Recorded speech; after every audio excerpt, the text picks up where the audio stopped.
Olá, bem-vindos à Igreja no Mundo, o programa da Fundação AIS, a ajuda à Igreja que sofre aqui na sua televisão. Eu sou o Paulo Aido e espero contar com a sua companhia aí desse lado ao longo dos próximos 50 minutos.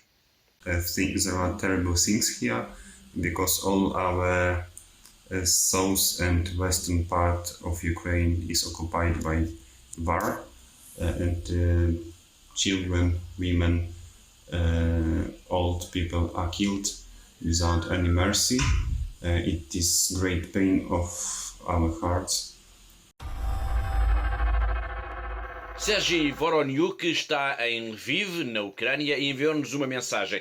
Em apenas 3 minutos, este irmão capuchinho faz-nos um retrato da brutalidade da guerra, do sentimento de impotência de quem não consegue acudir a todos os pedidos de socorro, de quem procura, apesar de tudo, da esperança ser um porto de abrigo das pessoas, das populações mais atingidas pela violência. O irmão Sergei Voroniuk enviou-nos uma mensagem também para agradecer toda a ajuda que a Fundação AIS tem enviado para o seu país e que tem feito uma enorme diferença nestes dias, nestas longas semanas de guerra em pleno coração da Europa. Para nos falar desta ajuda, vamos ter connosco Catarina Martins Betancourt, a diretora da Fundação AIS em Portugal. Olá, Catarina. Olá, Paulo, e olá também a todos os nossos telespectadores. Mas não vamos apenas até à Ucrânia no programa de hoje, mas vamos falar muito da Ucrânia. E deixo já aqui,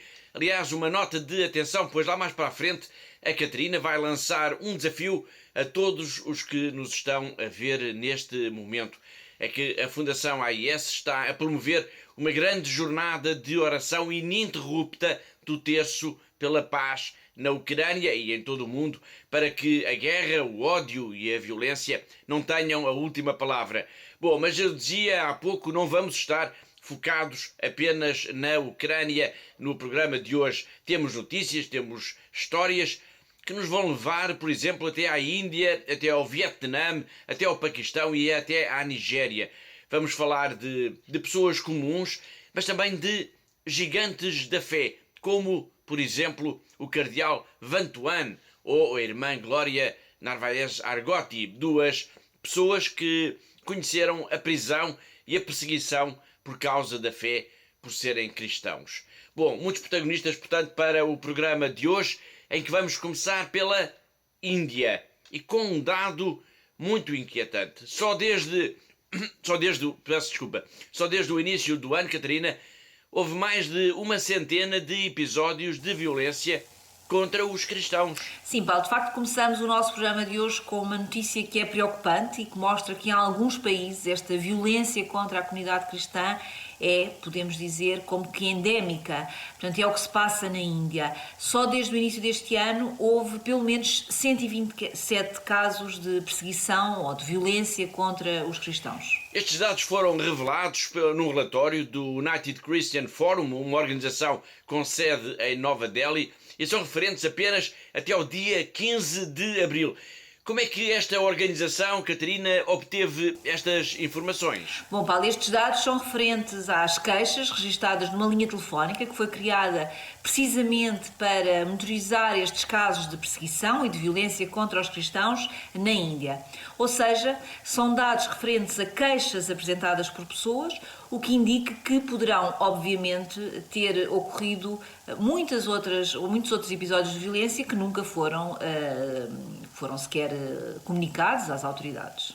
Podemos dizer que o sentimento de insegurança contra os cristãos agravou-se também nos últimos tempos por causa da pandemia do coronavírus e também das suas consequências junto das comunidades mais pobres. É relevante recordarmos isto, pois não é difícil de facto imaginarmos os problemas por que passam as comunidades cristãs mais pobres, vítimas da perseguição, da violência e também vítimas da consequência da pandemia.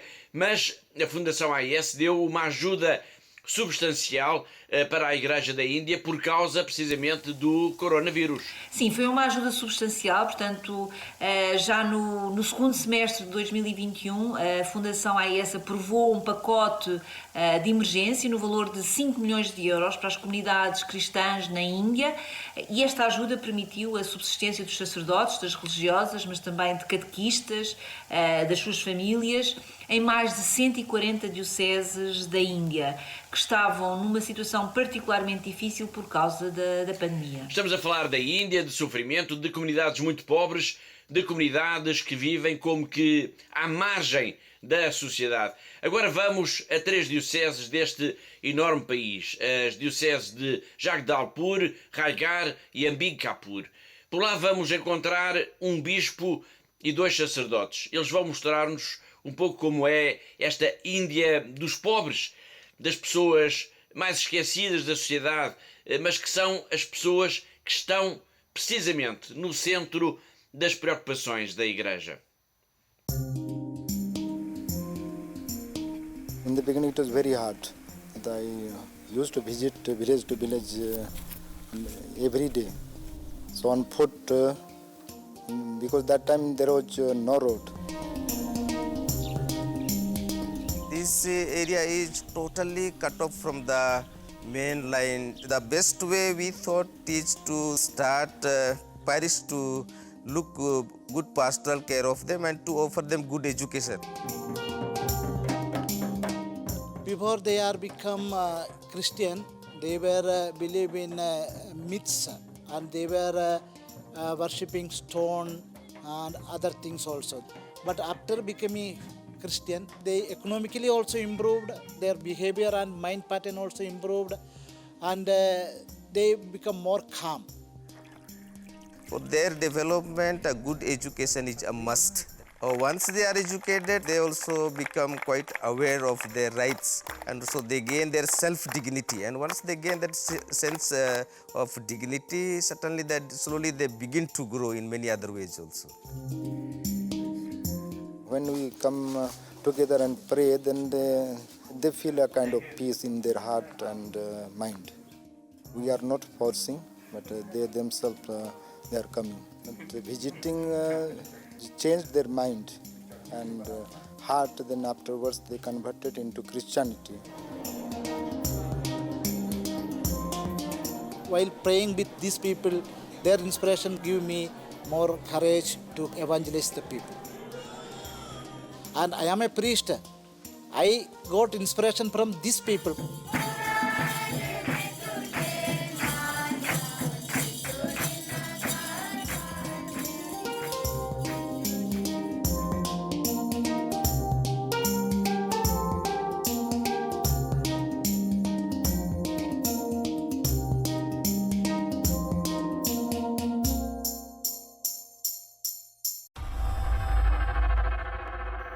Vimos 2 padres e um bispo que nos abriram como que as portas de uma Índia que permanece pobre, tantas vezes esquecida, onde tantos milhões de pessoas vivem na margem da sociedade.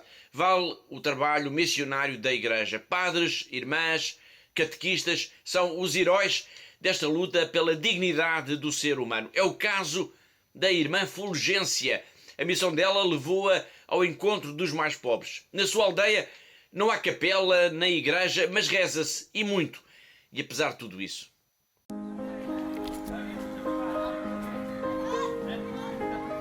मेरा नाम सिस्टर फुलजेंसिया। मैं इस गांव में 2.5 साल से काम कर रही हूँ। यहाँ पे हम लोग छोटे बच्चों को पढ़ाते हैं सुबह शाम, और समय देख के घूमते हैं, परिवार विजिट करते हैं, फैमिली विजिट। उसके बाद लोगों से मिलते जुलते हैं, लोगों का परिस्थिति को समझते हैं, लोग शेयरिंग करते हैं हम लोगों से।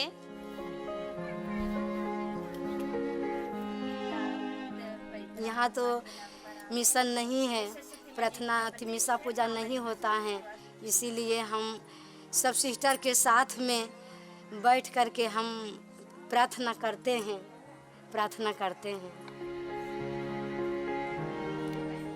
इनका तकलीफ यही है क्योंकि उतने क्रिश्चियन ये में नहीं पढ़ सकते हैं ना, ये लोग कमाने का प्रॉब्लम में, इसलिए चर्च में नहीं पढ़ सकते हैं। ये लोग सरकारी स्कूल में पढ़ते हैं ना, इसलिए उन लोग को सरकारी में तो कैटेकिस्ट नहीं पढ़ाया जाता है।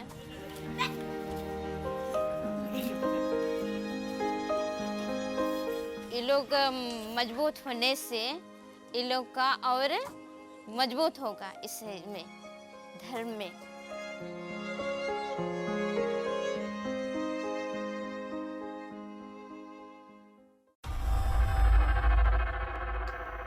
Ainda pela Ásia, vamos agora até ao Vietnã e a notícia desta vez é muito positiva. A abertura de um escritório da representação da Santa Sé em Hanoi está cada vez mais próxima e esta é a principal conclusão da reunião agora no final de abril, Catarina, entre a Santa Sé e o governo vietnamita. É verdade, Paulo. Podemos dizer que a representação do Vaticano no Vietnã vai evoluir em resultado desta reunião de trabalho que aconteceu nos passados dias 20 e 21 de abril na capital deste país asiático entre uma delegação da Santa Sé e do governo de Hanoi. Ou seja, chegou-se a um acordo para elevar o nível de relações entre estes dois Estados num futuro próximo. Isso significa que se vai passar do representante pontifício não residente para um representante pontifício residente no Vietnã, ou seja, uma fase prévia para o estabelecimento formal das relações diplomáticas. Exato, portanto, com esta decisão terá sido dado um passo significativo e fundamental para as relações entre os dois Estados. Portanto, atualmente, a posição de representante não residente do Vaticano é confiada ao Núncio Apostólico que está em Singapura. Muito bem, estamos a falar então da Igreja no Vietnã, a propósito deste avanço positivo nas relações entre os dois Estados. Mas falar da Igreja do Vietnã implica lembrar sempre o testemunho heroico do cardeal Van Thuan. Ele passou, Catarina, 13 anos nas cadeias do regime comunista e o tempo de prisão revelou um homem especial que nunca se deixou levar nem pelo ódio, nem pelo rancor. Muito pelo contrário, Paulo. Portanto, o tempo de cadeia mostrou um cardeal Van Thuan sempre generoso, sempre afável, sempre atencioso, sempre mostrando uma grande simpatia, um grande amor pelos guardas prisionais que acabavam por não conseguir ter uma atitude rígida, dura para com ele. E por isso, porque ele convertia os algozes, e é importante também dizer aqui aos nossos telespectadores, Paulo, que de facto o cardeal Van Thuan convertia os guardas prisionais, os homens que estavam a tomar conta dele, e por isso, dizia ele, foi tantas vezes mudado de prisão. Em 1988 ele foi libertado e forçado a abandonar de vez o Vietnã e seria depois nomeado pelo Papa presidente do Conselho Pontifício de Justiça e Paz. Sim, foi um cargo que ocupou entre 1994 e 2002. Também nessa altura, portanto, no ano jubilar de 2000, e por vontade do Papa João Paulo II, o cardeal Van Thuan pregou os exercícios espirituais da Quaresma à Cúria Romana, tendo sido o primeiro bispo asiático a fazê-lo. Em 2001, ou seja, um ano antes de falecer, Francisco Xavier Van Thuan foi nomeado cardeal juntamente com Jorge Bergoglio, o atual Papa Francisco.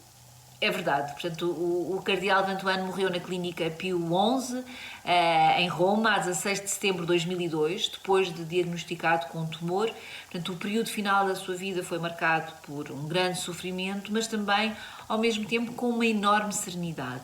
Portanto, o processo para a beatificação foi aberto em Roma, no ano de 2010, e o Papa Francisco declarou-o venerável em 2017. E o vice-postulador da causa da beatificação do cardeal Van Thuan é português, é o padre Marco Luís. E como ele nos vai dizer já de seguida, falta apenas um milagre para que a beatificação aconteça. Só falta o milagre para a beatificação do venerável cardeal Van Thuan.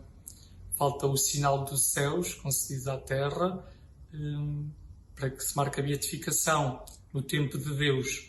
Não é esse o trabalho da vice-postulação, o trabalho é a divulgação da figura, da mensagem, da espiritualidade do venerável cardeal Van Thuan, para que, assim, havendo mais pessoas a rezar, a confiar-se à sua intercessão, possa ser, então, alcançado o milagre, que é um sinal que confirma, da parte de Deus, que esta figura, Cardeal Vantuan, está junto de Deus e intercede por nós na Terra. No tempo de Deus, assim analisado o milagre pelas comissões próprias, sempre há várias hipóteses, mas essa hipótese do milagre que se atribui ao Cardeal Vantuan, na sua veracidade, na sua força, no critério próprio de análise da Igreja relativamente ao milagre, requer também ter sido por intercessão do venerável Cardeal Vantuan. Então vale a pena rezar pela sua intercessão e continuar a pedir que esse sinal seja dado,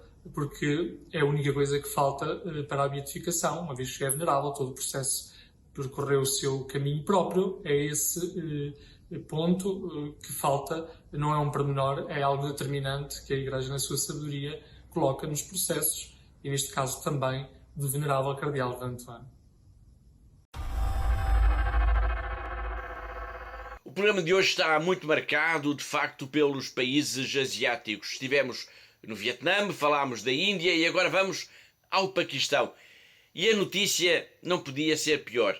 A comunidade cristã está abalada com mais um caso de agressão sexual a uma rapariga. Estamos a falar, Catarina, de uma jovem de apenas 16 anos de idade. Exato. De facto, a história de Marib Moshin, 16 anos, violentada, forçada a casar com o agressor na cidade de Orange e numa das favelas de Karachi, está a abalar, como o Paulo acabou de dizer, a comunidade cristã no Paquistão.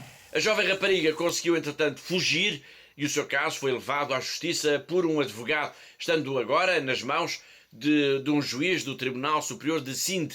Que mais se sabe sobre este caso, Catarina? Não há muitos dados ainda disponíveis, mas, segundo informações obtidas pela Fundação AIS, o agressor foi identificado como Noman Abbas, terá antecedentes criminais também pelo rapto e pela violação de pelo menos mais 2 jovens. Portanto, a jovem de que estamos a falar, que está agora com a família, foi, entretanto, e por ordem do tribunal, sujeita a exames médicos para se comprovar não só a agressão sexual de que terá sido vítima, como também para comprovar a sua idade. Este caso, que voltou a indignar a comunidade cristã, é sintomático de uma realidade dramática que afeta as minorias religiosas no Paquistão. Ainda recentemente, a Fundação AIS deu eco da denúncia de uma família paquistanesa com 3 filhos que pediu asilo em Espanha depois de anos de sofrimento e de perseguição. Eles participaram agora, no mês de março, num evento organizado pela Fundação AIS, a Noite de Testemunhos, em Espanha, e deixaram um alerta sobre precisamente os casos de muitas raparigas e mulheres raptadas e forçadas a casar e a converterem-se ao Islão no Paquistão. En nuestro país hay niñas menores de edad que son secuestradas y convertidas a la fuerza al Islam, casadas a la fuerza y sometidas a violación. El sitio de noticias católicas Alethia informó que en 2020 el número de casos de conversión forzada aumentó hasta más de 2,000. Querían que sufriéramos como Asia Bibi, que pasó 10 años en prisión y fue sentenciada a muerte por la justicia. Nosotros tuvimos la suerte de poder huir y ahora estamos en un lugar seguro donde tenemos libertad de religión y libertad de expresión. Al final, pediría a todos que oren por los cristianos juzgados a causa de su fe y que se enfrentan a tiempos difíciles y lo expliquen a las autoridades que toman las decisiones. Los cristianos tienen un problema real, se enfrentan a dificultades y se les debe dar asilo prioritario a los que logren llegar a Espanha.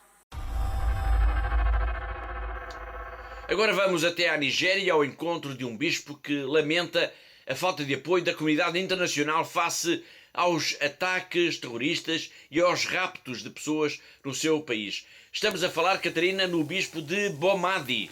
Sim, Dom Jacinto Orocco Egbebo denuncia num breve vídeo enviado para a Fundação AIS, muitos dos problemas que afetam a Nigéria, nomeadamente a violência causada pelo terrorismo do Boko Haram, mas também por esta onda de raptos que está a assustar a população. Temos, portanto, um país com um problema de segurança causado pelo terrorismo e também pelo rapto de pessoas. O terrorismo, já o dissemos por aqui várias vezes, é causado principalmente pelo Boko Haram. Sim, é um terrível grupo terrorista que pretende a criação de um califado na região norte da Nigéria e que é responsável pela destruição de muitas aldeias e de inúmeros ataques também contra a comunidade cristã. Mas os raptos das pessoas não são uma responsabilidade exclusiva deste grupo jihadista. Não, embora eles também usam os sequestros como estratégia de intimidação, portanto, esta onda de sequestros nos fala o bispo de Bomadi tem outros protagonistas, portanto, ou seja, muitas vezes os autores dos sequestros são jovens que procuram apenas uma forma fácil de encontrar dinheiro, uma vez que a taxa de desemprego é muito elevada no país. Vamos então escutar essas palavras e também esse lamento e também o agradecimento do bispo de Bomadi, diocese situada no sul da Nigéria, por tudo aquilo que a Fundação AIS tem feito pela Igreja do seu país. I wish to say something about the Nigerian situation. The Boko Haram upsurge has really impacted negatively on the economy and of the people, and of course, the added dimension of the herdsmen that are kidnapping and even destroying villages and settlements up in the north, and it has come down to the middle belt is a very disturbing factor. And of course, we have the added dimension of kidnapping that is spread across the whole country now. Probably they are doing so because of lack of employment for the youth. So this has become a way of employment for them. So it is difficult to travel through Nigeria by road. The international community has not even come to help us in spite of all the turbulence in the Niger Delta. Maybe because they are benefiting from the oil wealth too. This is why I take the opportunity to thank ACN for coming to our help by making our lives a little bit more meaningful by supporting us with projects over there, at least to make the people know that despite all this inhuman treatment, God still cares. So the church in need has really been a source of support for our work. And so thanks to all the donors and the workers here who have facilitated this dream of hope for our people. God bless you.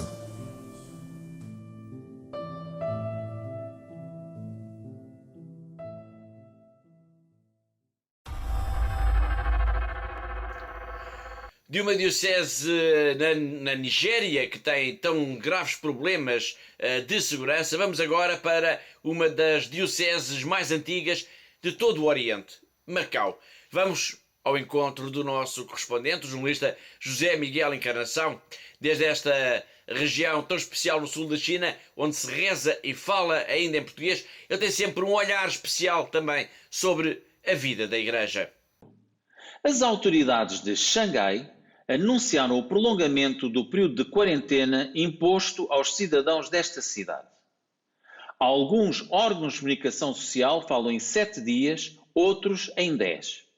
Mas a verdade é que a política de casos zero está a afetar a população de Xangai, tanto psicologicamente como financeiramente.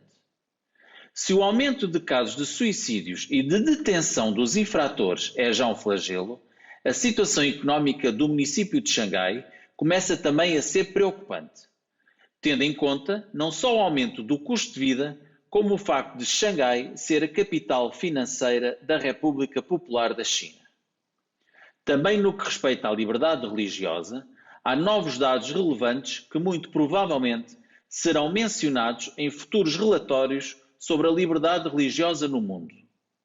É que com o confinamento obrigatório, os fiéis católicos e também de outras religiões ou confissões estão impedidos de se deslocarem aos respectivos templos e assim exercerem o seu culto religioso. Foi o José Miguel Encarnação, o nosso correspondente em Macau, na China, e assim chegamos ao fim da primeira parte do nosso programa. Na segunda parte nós vamos falar de uma campanha fantástica da Fundação AES aqui em Portugal e um pouco por todo o mundo, e que é essencial para o futuro da Igreja. É a campanha Adopte um Seminarista na Oração. E iremos, a propósito disto, conhecer um jovem extraordinário, o Richard, que é um seminarista nigeriano. Mas na segunda parte do nosso programa vamos continuar também a escutar o depoimento da irmã Glória, que viveu cerca de 5 anos em cativeiro depois de ter sido raptada por jihadistas no Mali. Vamos até Kiev ao encontro do Padre Lucas, o sacerdote brasileiro, que nos conta como é viver num país em guerra. E vamos também ainda escutar o Padre Voroniuk, um sacerdote ucraniano, que fez questão de agradecer toda a ajuda que a Fundação AES tem dado ao seu país. E vamos ainda falar na jornada da oração ininterrupta do Terço pela Paz neste mês de maio. Muitos temas, portanto, ainda para abordar aqui no nosso programa, e que voltaremos depois de um breve intervalo. Até já!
Oh Lord Jesus, help me obey commandment 6.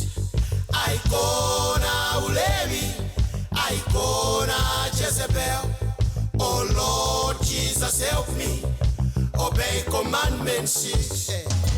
Jesus is the way, Jesus is the truth, Jesus is life, the light in my path.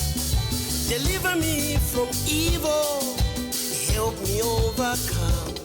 Oh Jesus, oh Jesus, oh Jesus, oh Jesus, yeah. I can say, Jezebel. Oh Lord Jesus, help me obey commandment 6. I can see.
will depend on our decision.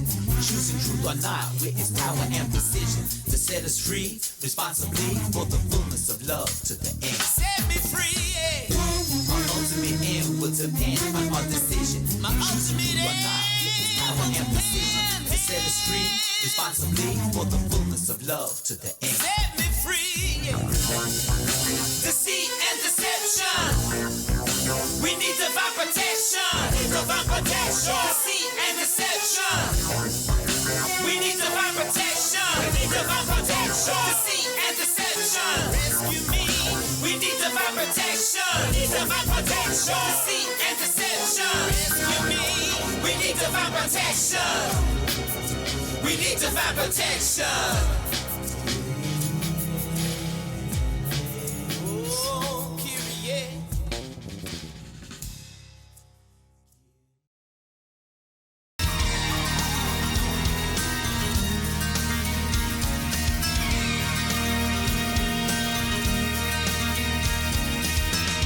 Wielki spokój tutaj mam.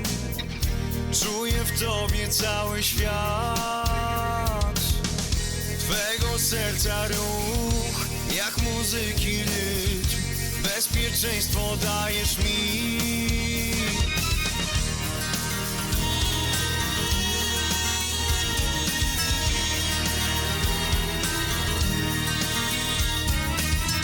Chcę móc poczuć świata smak. Chcę zobaczyć wiele barw i powietrza łyk.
Olá de novo, está a ver Igreja no Mundo, o programa da Fundação AIS, ajuda à Igreja que sofre, aqui na TV Canção Nova. Eu sou o Paulo Aido e comigo está a Catarina Martins de Betancourt, a diretora da Fundação AIS em Portugal.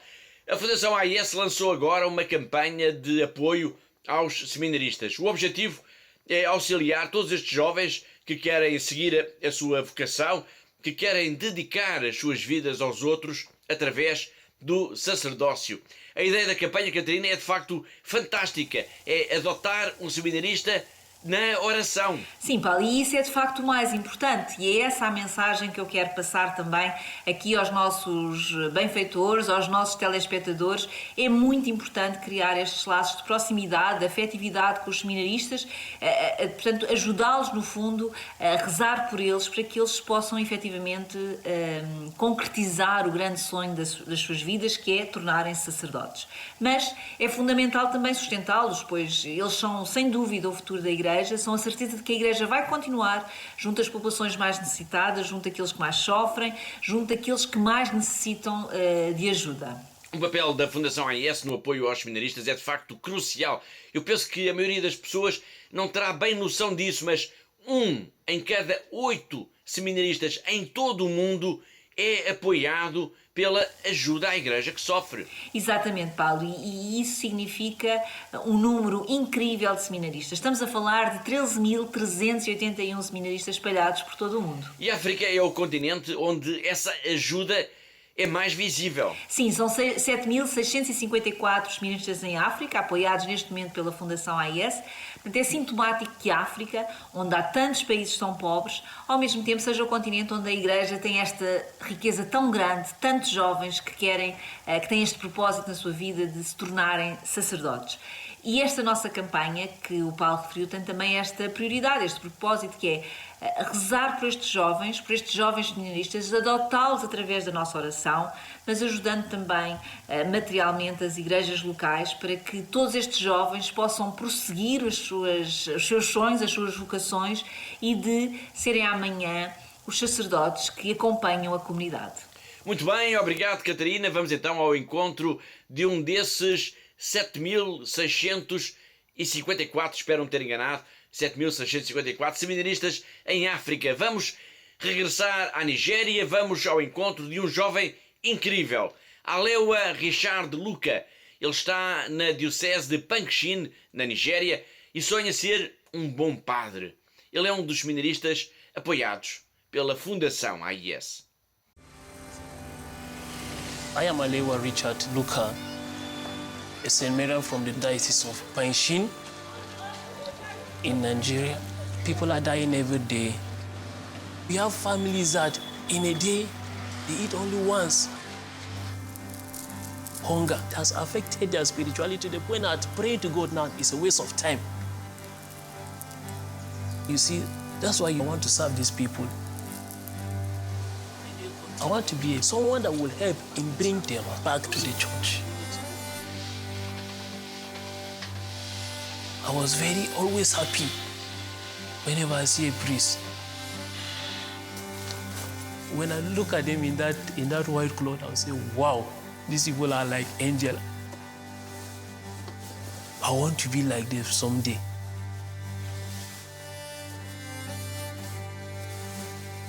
I want to serve the people with everything that God has given me.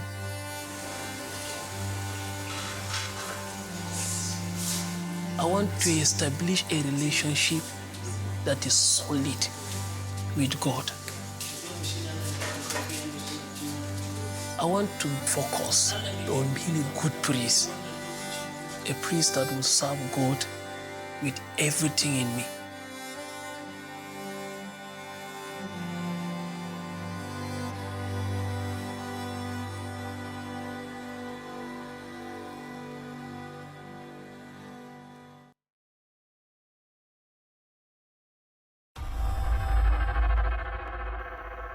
Fantástico o testemunho deste jovem.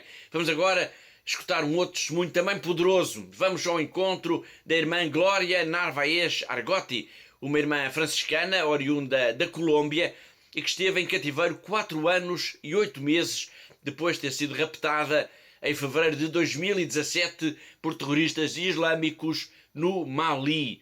Ela esteve agora em Madrid, numa iniciativa da Fundação AIS, e contou a sua história. Hoje ela vai dizer-nos como rezava, invocando o anjo da guarda, como pedia ajuda à Mãe de Deus, como, juntando umas pedrinhas, fazia um terço e como tudo isso foi importante, foi tão importante para a sua serenidade, para a sua própria sobrevivência num ambiente que se imagina terrível de violência e de medo. Solía dibujar cáliz en la arena y adornaba mi sagrario con flores que vivían en lo más árido y soledad del desierto. Esto encendía en mí una llama de esperanza. Mis captores se enfurecían y borraban el cáliz con una pala de arena o con los pies. Recitaba los salmos, invocaba al ángel de mi guarda, doblaba mis rodillas juntando las manos al cielo, nombrando con mucho amor el dulce nombre de María. Siempre le decía a ella: ruega por nosotros, Santa Madre de Dios. No desprecies nuestras súplicas ante las necesidades. Antes bien, líbranos de todo peligro, oh Virgen, siempre gloriosa y bendita. Recitaba el Magnífica y rezaba el rosario juntando piedritas para que no fuera insultada mi camándula.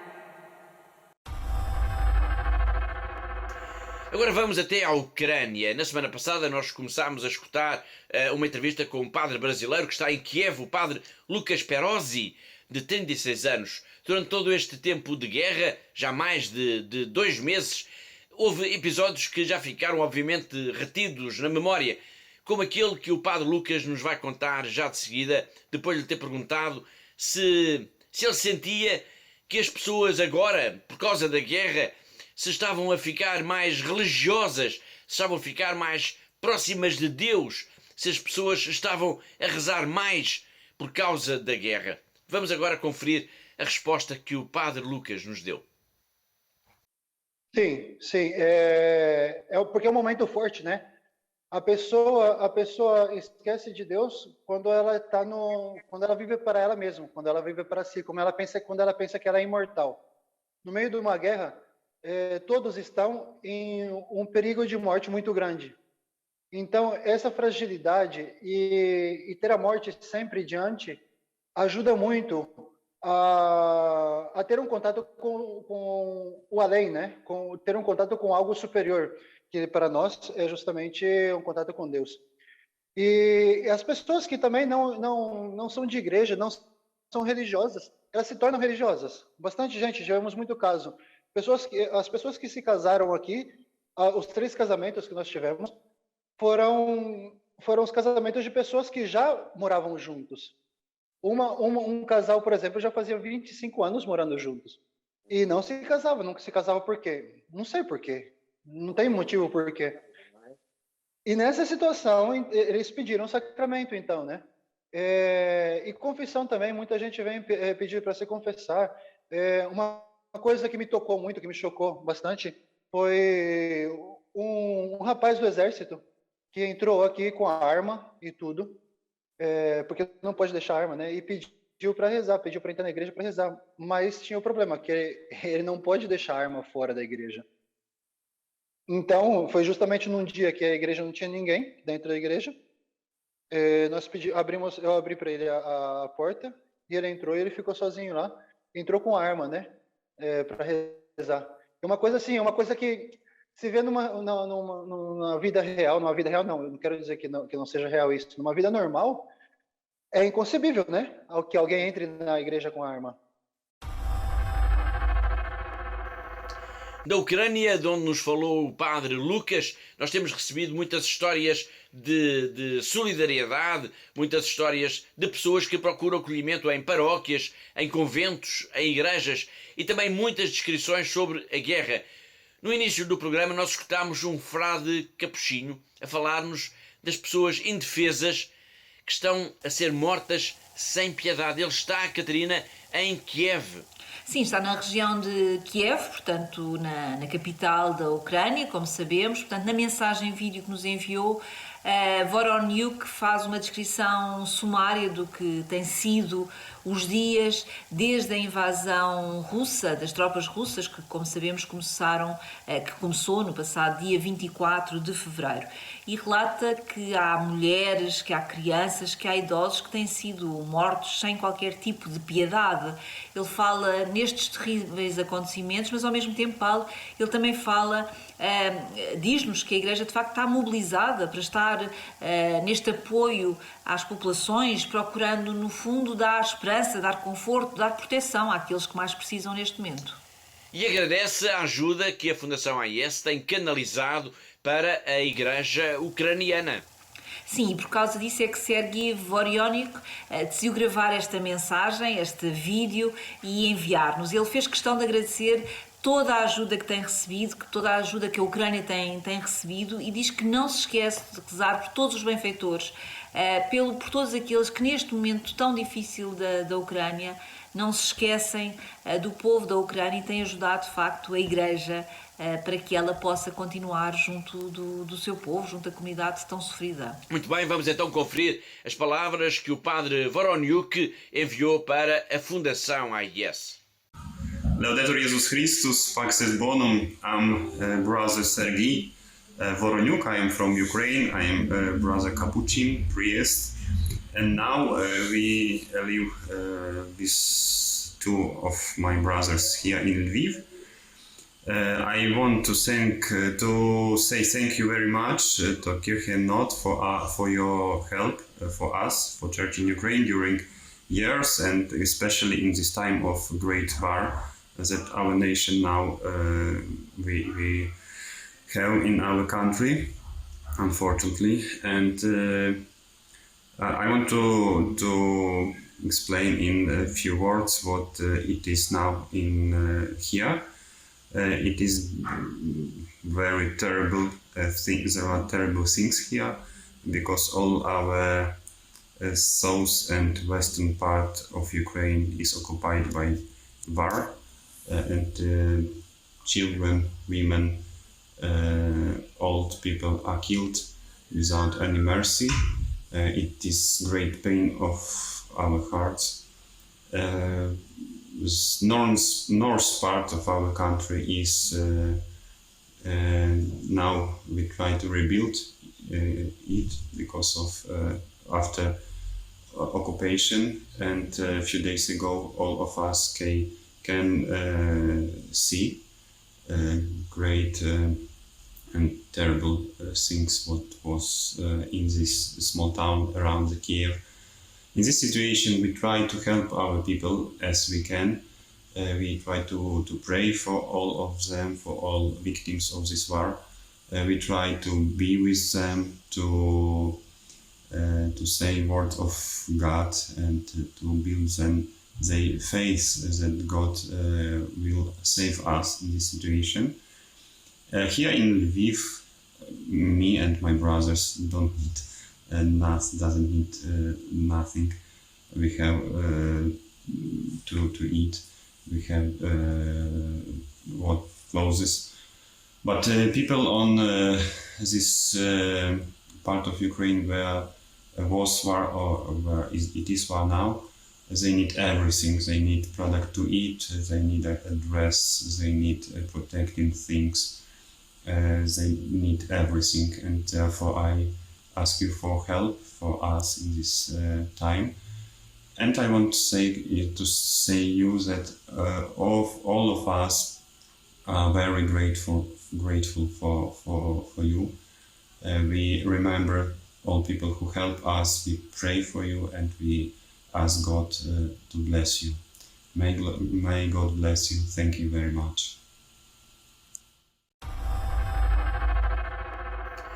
Foi Sergei Voroniuk, frade capuchinho que desde Kiev, a capital ucraniana, nos enviou uma mensagem a agradecer toda a ajuda dos benfeitores da Fundação AIS em todo o mundo.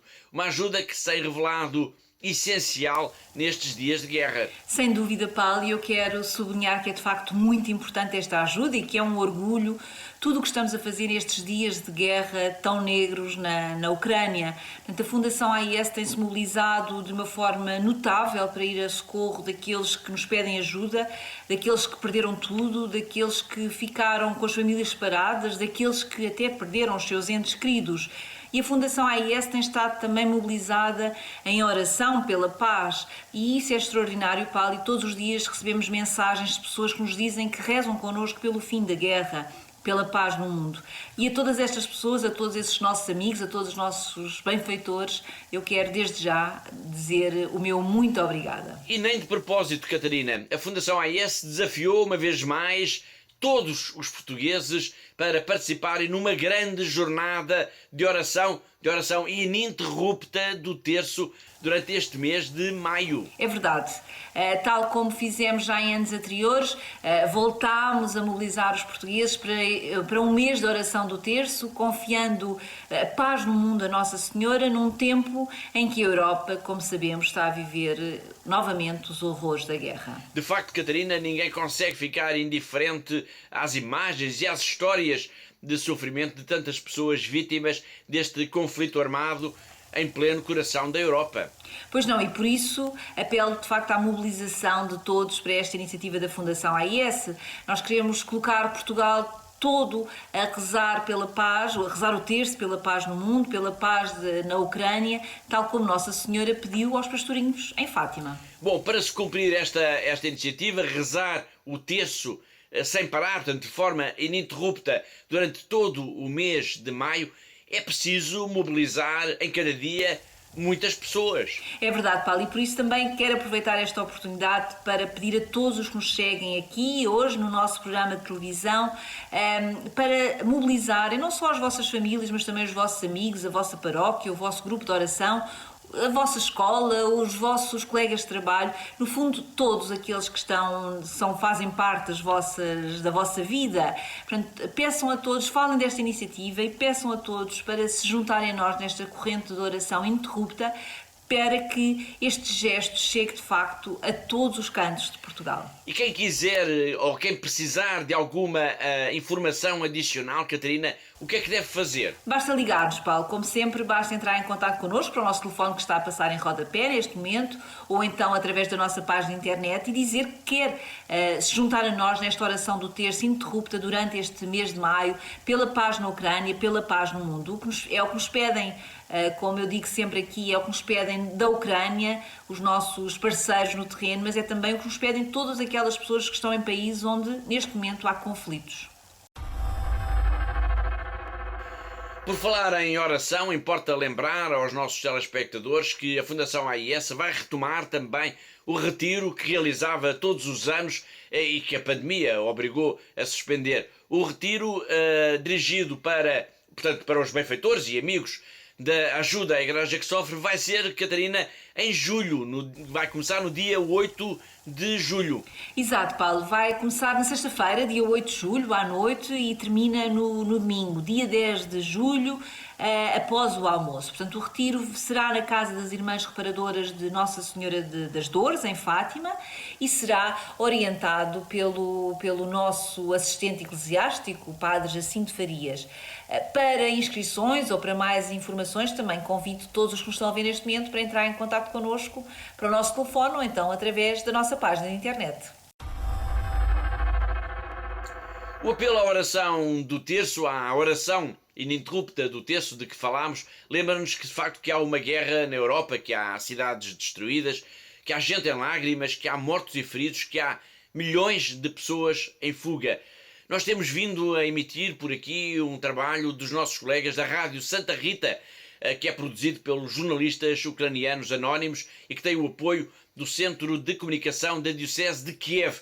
É um diário dos dias de guerra na Ucrânia.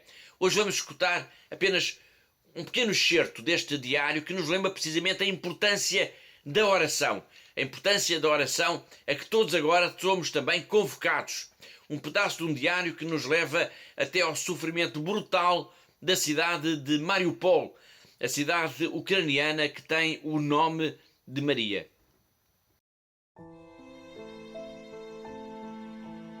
A spiritual diary from Ukraine, spring 2022. April 12th, the 48th day of the war. Holy Tuesday. Today is marked by news from the long-suffering and, so to speak, martyr city of Mariupol. In addition to the fact that the city is under a long blockade and the occupiers are using prohibited weapons, it seems that the attacks will not end. But I believe in the power of prayer. So today we embrace the military and civilians of Mariupol in a special way with the wings of prayer. God is stronger than death and evil. He has already proved this.